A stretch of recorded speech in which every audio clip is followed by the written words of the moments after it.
Muy buenas tardes. En nombre del equipo de Gen Caribe, les damos la bienvenida para disfrutar esta tarde de la presentación del libro del maestro Martín Orozco Cantillo. Nuestra cultura del Caribe colombiano, una tarde que va a ser amenizada por un concierto de música ancestral y popular dirigida por el maestro Arlington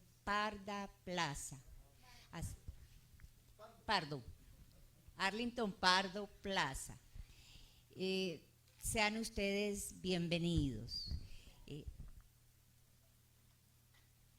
Vamos a hablar un poquito de la trayectoria artística y musical que tiene el maestro Arlington Pardo y nuestro maestro, escritor, investigador, historiador e inquieto por la literatura del Caribe colombiano.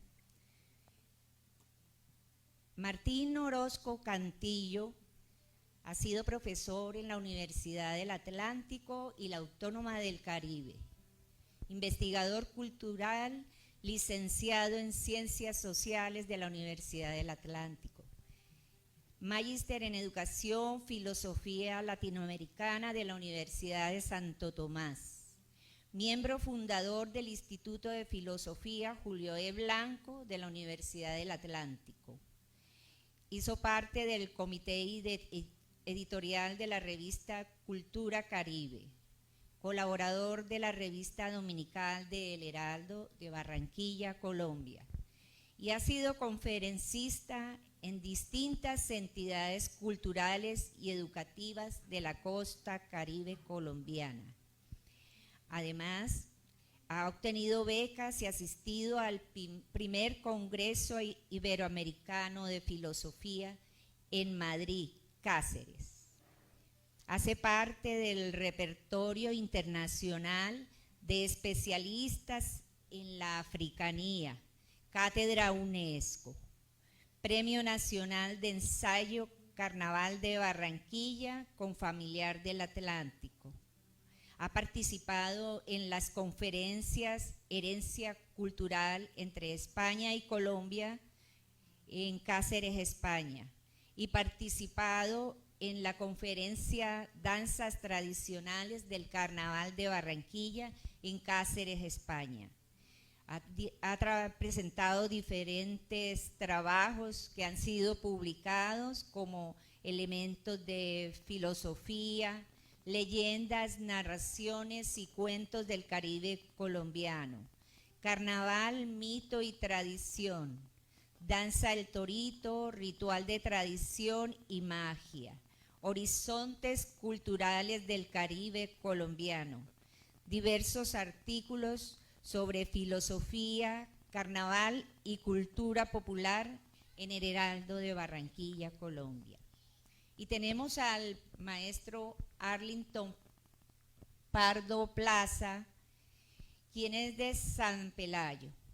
Su temprano contacto con las prácticas musicales tradicionales del Sinú, las posteriores experiencias en el amplio campo popular del Caribe y la opción de acceder a procesos académicos de formación y hacer música constituyen las herramientas que le permiten moverse entre espacios estilísticos y técnicos heterogéneos apreciados en la flexibilidad de su actividad interpretativa, creativa y pedagógica. Es licenciado en Educación Musical de la Universidad del Atlántico, especialista en Pedagogía del Folclore, Universidad Santo Tomás, doctorado en Educación Artística de la Universidad de Extremadura, España, ponente en la 7ª edición de los cursos internacionales iberoamericanos en música popular y sociedad en España, profesor de la Universidad del Atlántico de la Facultad de Bellas Artes. Es ejecutante de varios instrumentos y participa como director y instrumentista de agrupaciones de contexto tradicional, popular y sinfónico. Se ha desempeñado como flautista de la Orquesta Sinfónica de Barranquilla, director del Grupo de Investigación Musical Mestizos y de la Cañandonga Jazz, entre otros.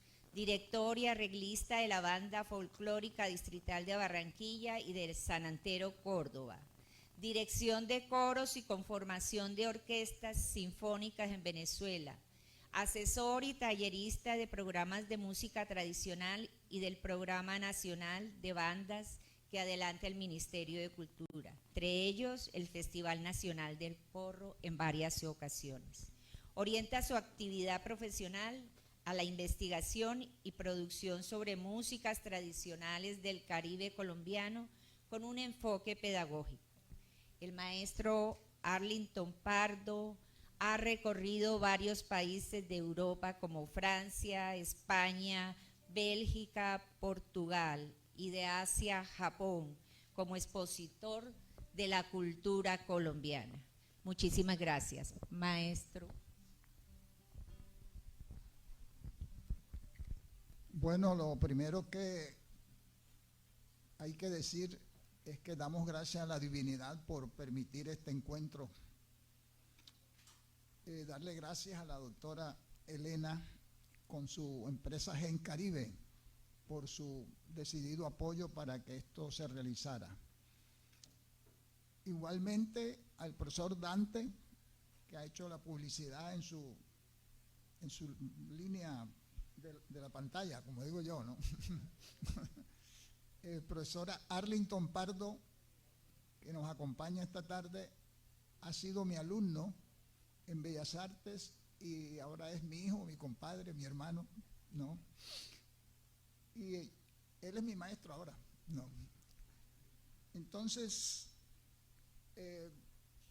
yo he aprendido dos cosas, tanto en cuanto a la cultura popular, como lo que aprendimos en la maestría de filosofía latinoamericana. Lo primero es que lo que no se conoce no se quiere, y lo que no se quiere no se respeta. Y por lo que no sentimos respeto, no sentimos identidad ni pertenencia. Por eso es necesario conocer nuestra cultura, y nosotros estamos en la cultura del Caribe. Entonces, por otra parte, aprendimos a estudiar al ser humano en situación. Y nosotros vivimos en el Caribe, frente al mar Caribe, en lo que se llama la realidad mágica del Caribe. Entonces, por eso nos preocupamos, tanto el profesor Soto como Álvaro, Olga Macías y Judith, de estudiar al ser Caribe.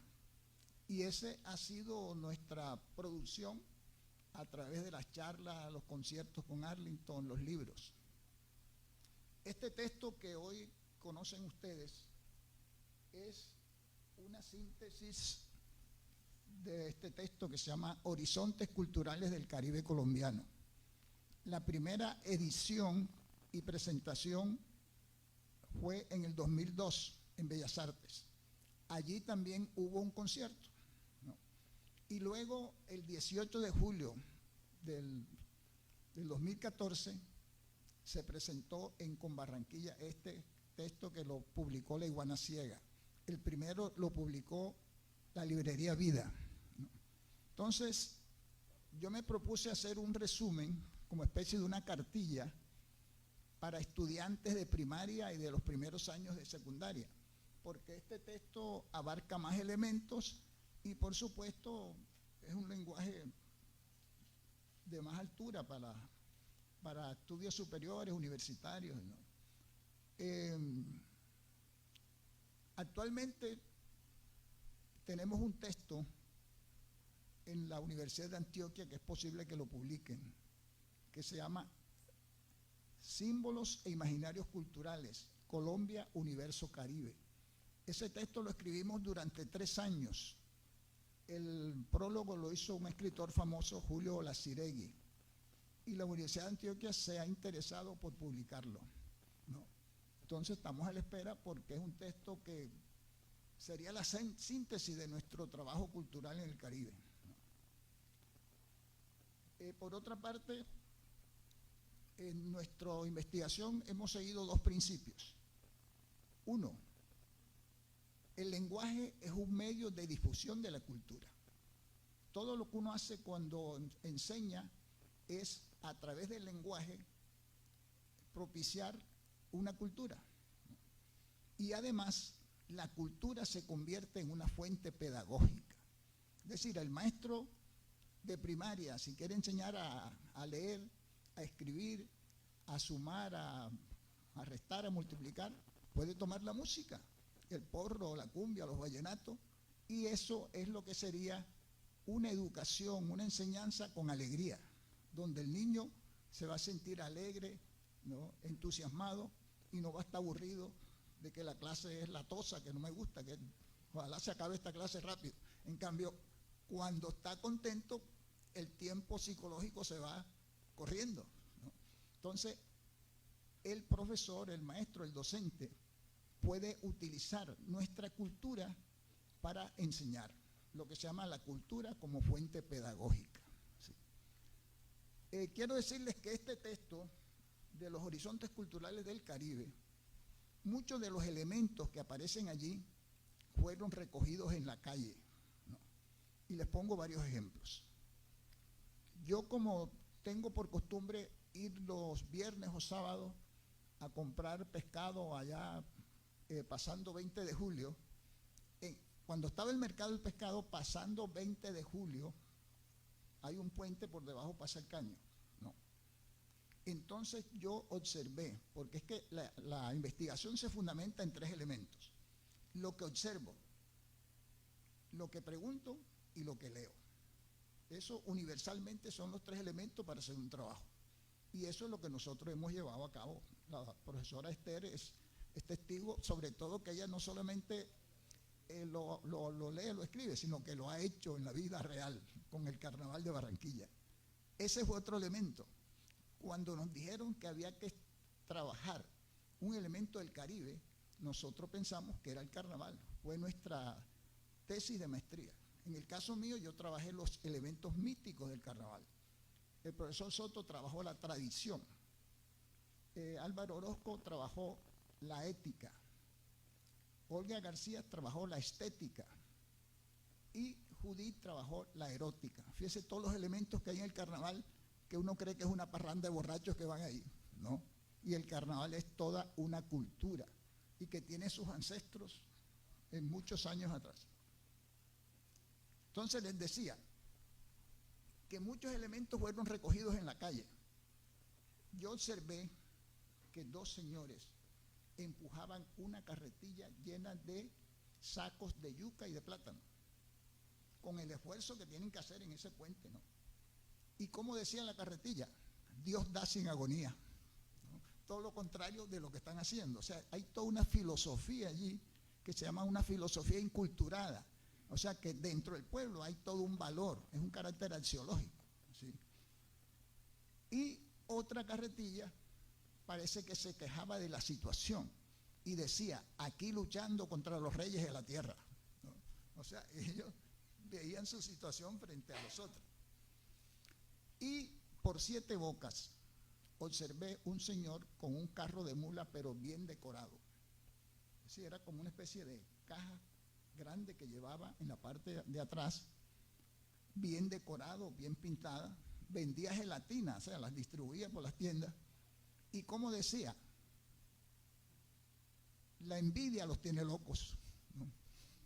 O sea, como tiene su carro bien bonito y eso, y la gente lo observa, la envidia los tiene locos, ¿no? Entonces, fíjese toda la cultura popular que se puede recoger en la calle.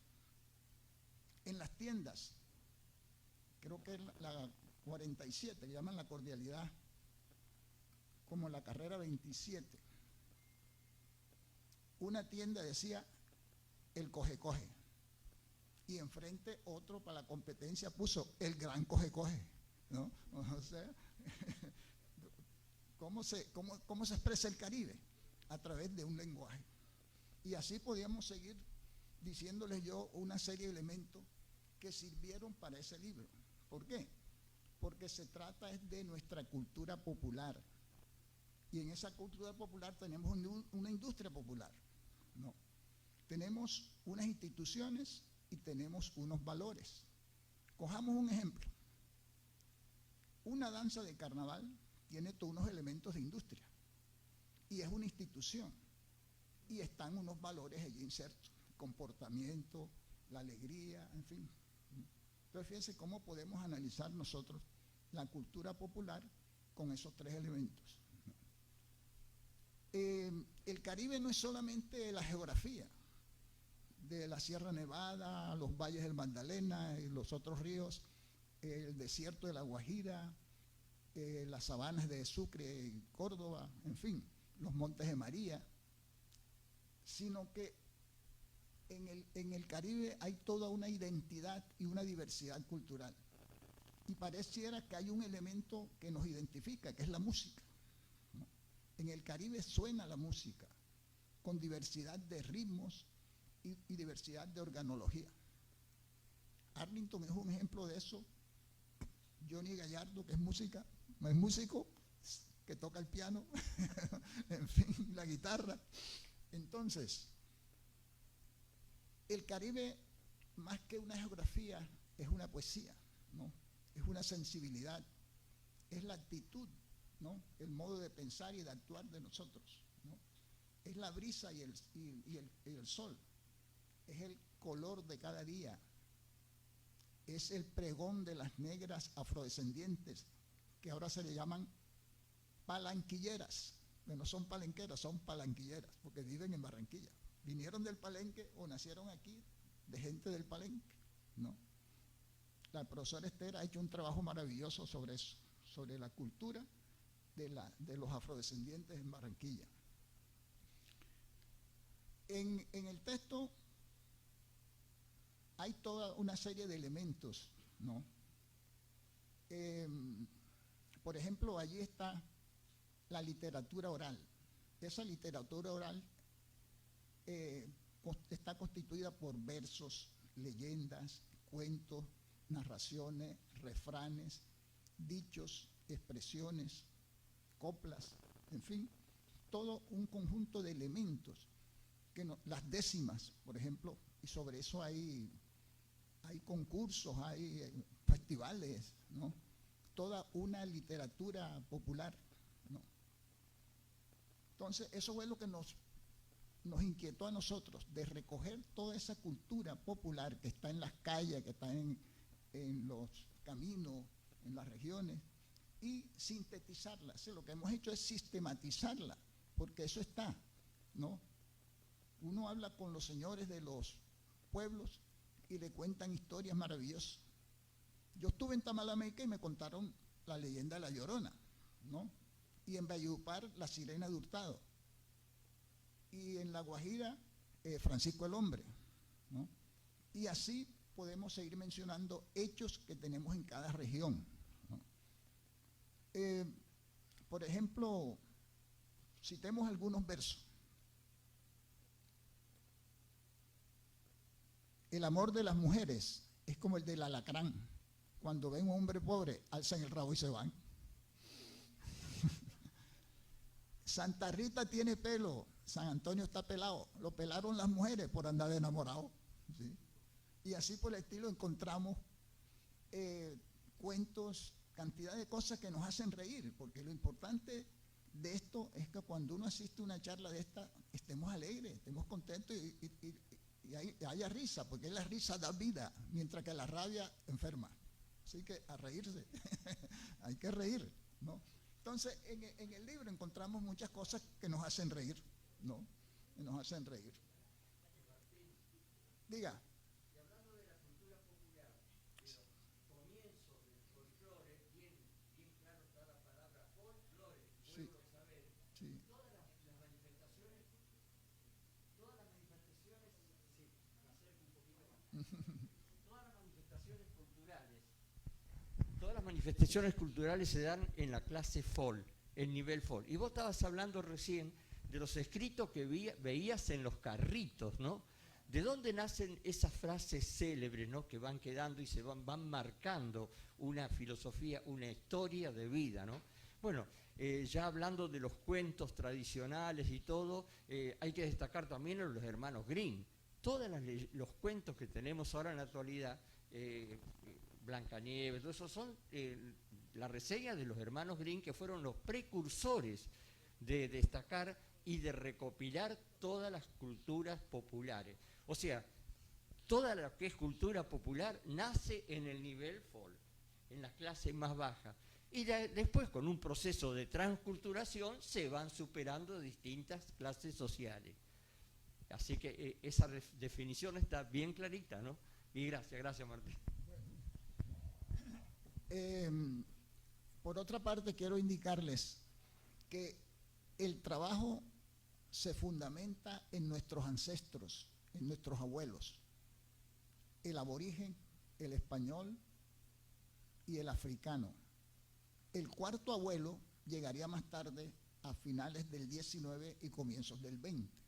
Entonces, en el texto encontramos el aporte cultural de nuestros aborígenes, ¿no? Y Arlington hoy va a ejecutar un instrumento que es propio de nuestros aborígenes, lo más auténtico y nacional de nosotros es la gaita, ¿no? Eso no tiene discusión, porque la flauta de millo, el millo es africano, y aquí se elaboró una flauta que se llama flauta de millo, ¿no?, o pito atravesado, ¿no? Significa que ese instrumento se ha como culturizado aquí en el Caribe, ¿no? Lo mismo que el tambor, que es africano. Cuando estudiamos a nuestros ancestros, el aborigen, el español, el africano y el cuarto abuelo, que son los inmigrantes, ¿no?, vamos a tener toda una síntesis de lo que es la cultura caribe, ¿no? De los aborígenes, el sombrero volteado, es una obra de arte, ¿no?, que la trabajó el doctor Benjamín Puche Villadiego. Durante 20, 30 años él estuvo investigando ese sombrero y descubrió matemática allí, ¿no?, a partir de teoremas, ¿no?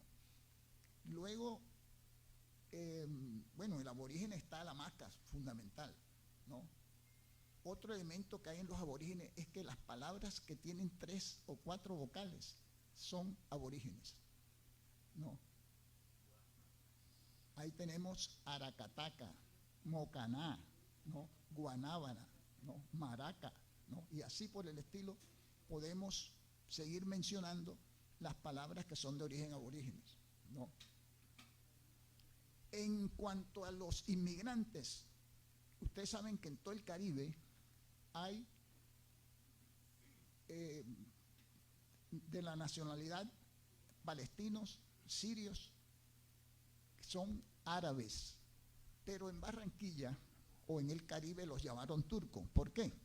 Porque cuando ellos salían tenían que sellar el pasaporte en Turquía. Entonces, cuando llegaban al muelle de Puerto Colombia, que veían pasaporte Turquía, los llamaron turcos. Y el imaginario llevó a hablar de la calle de los turcos, que estaban en todos los pueblos.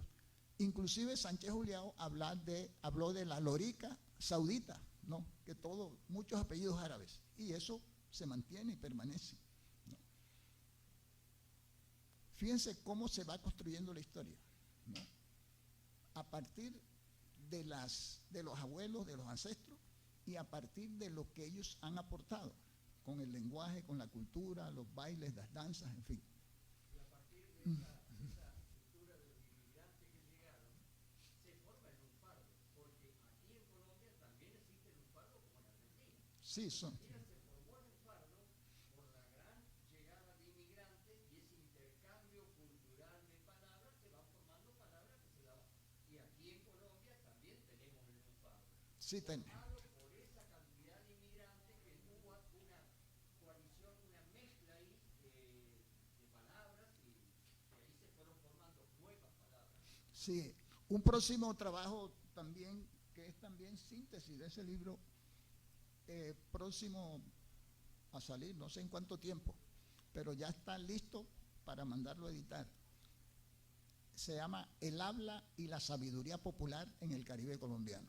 Entonces toma palabras y toma refranes, dichos, expresiones, versos, o sea, todo ese lenguaje popular que hay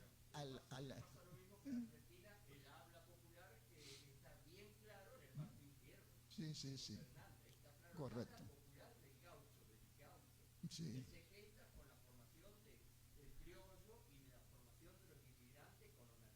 Sí, ese fenómeno es particular en toda Latinoamérica, ¿no? Sí, sí. Y así por el estilo, pues, sí podríamos seguir mencionando elementos de nuestra cultura popular del Caribe colombiano, que es lo que nos hemos preocupado por estudiar y por dar a conocer. Porque como les decía al principio, lo que no se conoce no se quiere, ¿no? Y lo que no se quiere no se respeta. Por lo que no hay respeto no hay identidad ni pertenencia. Tenemos la obligación de conocer lo nuestro, ¿no? Más que lo exterior. Lógicamente que las culturas hoy son híbridas, ¿no? Por ejemplo, hay religión y religiosidad. Un hecho que trajeron los españoles fue, por ejemplo, las fiestas patronales. Cada pueblo, ciudad, le ponían el nombre del santo, de la Virgen de ese día, ¿no? El mismo río Magdalena se llama así porque la santa de ese día era Magdalena, ¿no? Y a María le han dado muchas advocaciones. Entonces está la fiesta de las Mercedes, la fiesta de la Virgen del Carmen, de la Misericordia, de los Remedios, que en Riohacha le dicen la vieja Mello. Fíjese cómo en el Caribe se crea un lenguaje que no se respeta ni los santos, ¿no? La vieja Mello. Entonces, eso, a Jesucristo le dicen Chucho, ¿no? El viejo Chucho, ¿no? Ese es el trabajo que hemos hecho sobre la cultura caribe. En cuanto a Arlington durante más de 20 años recopiló, sistematizó y ejecuta una organología que ha recogido en los pueblos del Caribe y que los ha dado a conocer. Por ejemplo, la ocarina, la pisinguera, ¿no? La hojita, cantidad de elementos que están dentro de nuestra cultura, pero que la gente no los conoce, ¿no? Y que él los ha dado a conocer y que ha grabado con esos instrumentos lo que hemos llamado la música ancestral. Después del ancestral viene la música popular. Cuando esa música tiene mucho tiempo, se convierte en folclórica, ¿sí? Pero tiene que tener elementos como la tradición, ¿no? Y que sea popular, o sea, que nazca en el pueblo y que tenga ese valor, ¿sí? Entonces, ahora los dejo con Arlington. Al final, si ustedes desean, pueden hacer un aporte también, como hacía el profesor Dante. Entonces, Arlington, inicialmente, yo le he pedido a Arlington que le hagamos como un homenaje, como un saludo a nuestros aborígenes andinos. Desde Chile y Argentina se toca un instrumento que se llama la quena. Ese instrumento tiene toda una leyenda, una historia de nuestros aborígenes. Es el amor del indio por la India. Y se dice que ese instrumento, el primero fue hecho del fémur de la mujer, ¿no? Y ese viene por toda la cordillera y llega hasta el sur de Colombia, hasta Pasto. En Pasto vi que tocaban la quena también. Entonces Arlington queda con nosotros ahora, ¿no? Para escuchar esa música maravillosa de nuestros ancestros. Hola.